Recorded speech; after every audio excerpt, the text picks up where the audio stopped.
I said upside down, you're turning me. You're giving stranger things teeth so instinctively. It doesn't work. It doesn't match, no. It doesn't match the beat. Welcome to Nerdist News.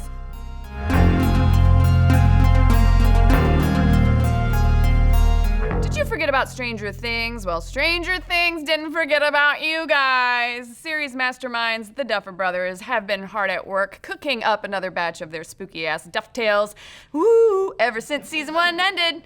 While no official release date has been announced for the next round of Netflix's surprise Spielbergian hit, most people assume it will drop sometime this summer. And sure enough, with about half a year between us and the expected release date, we just got our first batch of big hints about where the show could be headed. These come to us courtesy of David Harbour, who played Chief Harper, Hawkins, Indiana's coffee and contemplation-loving sheriff. During a Q&A sesh on the Comic-Con Fantasy cruise, see what they did there? It's adorable. Harbour got asked some hard-hitting Stranger Things questions. And since they were on international waters, where the laws of men and streaming services alike do not apply, he did not hold back from answering them. First off, Harbour confirmed one of the few things that we knew for sure about Season 2. It will be taking place exactly 1 year later in what scholars now refer to as the Summer of Gremlins, 1984.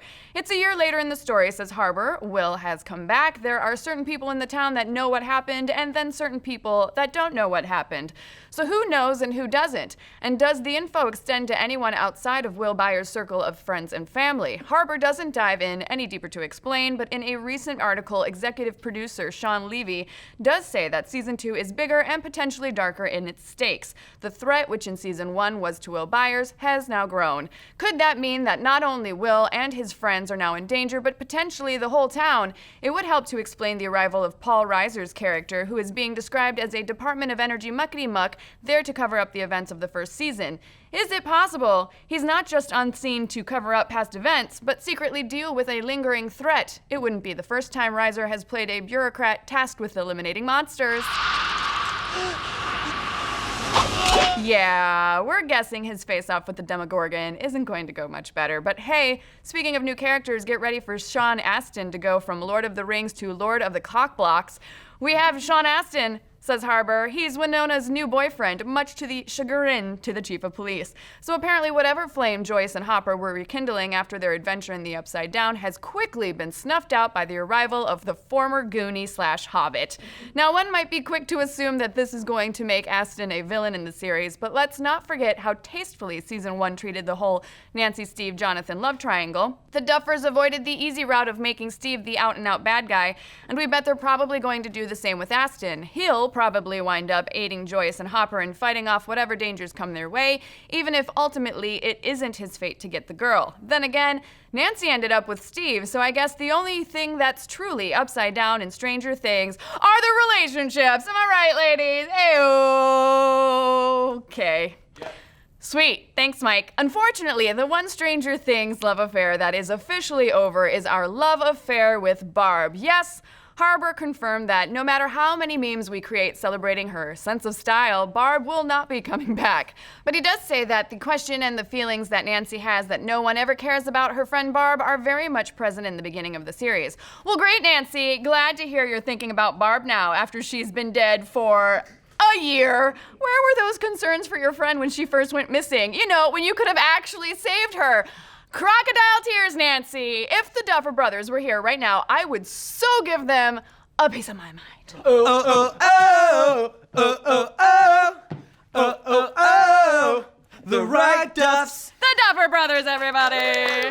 That's our name. Thank you. Don't wear it out. Unless it's on your Emmy ballot. All right. Have you guys come here to finally answer all the calls for justice for Barb? No, we've come to demand justice for Duffs. Justice for Duffs. Justice for Duffs. Justice for Duffs. Justice for Okay, Duffs. shut up, because you're also right next to me. What are you even talking about? Why do you need justice? Jessica, we've been plagiarized. People are stealing from us, and we won't stand for it any longer. Who's plagiarizing you? Star Wars. What are you talking about? Have you seen the new logo for episode 8? Can we put that up on the screen? Yeah, right there. Red text on a black background. We invented that. That's our thing. They're stealing. Star Wars Are criminals. Star Wars gotta go. Star Wars gotta go to jail. I mean, you guys can't possibly be serious. While, oddly enough, I do see a possible connection. You guys are just literally taking ideas wholesale from pretty much everybody else out there, any TV show and movie released in the 80s, and now you are getting pissy over a similar font choice that you didn't even technically invent. When we do it, though, it's an homage. It's artistic. Yeah, Jessica, but I guess the difference between your taste in art and ours is that we have taste. Excuse me, mofos. This is not in the prompter, but this chick spent 5 years at art college with a BFA in fine arts and a focus on drawing and sculpture, so you can just eat the d. Yeah, but we've seen all 7 Star Wars movies like 20 times. Also, you stole that insult from Titanic. Anyway, do you guys have any more thoughts on what might go down with the Demogorgon in season 2 of Stranger Things? Who do you want to see Joyce Byers wind up with? And how much would you pay to see the Duffers and George Lucas in a battle to the death? Let's discuss. And just as a reminder, Firebrand, my comic with Erica Lewis and Claudia Aguirre, will be fully launched this Thursday, the 26th, over on the Webtoons app and webtoons.com. Even better, the entire series will be absolutely free. Now, for those of you with any questions or who just want to chat with us, we are also scheduling an AMA at /r/comicbooks on Reddit at 2 p.m. PST that Thursday afternoon. So hopefully I will see you there, and hopefully these guys don't steal it. See you there. All 3 of us. You're not going.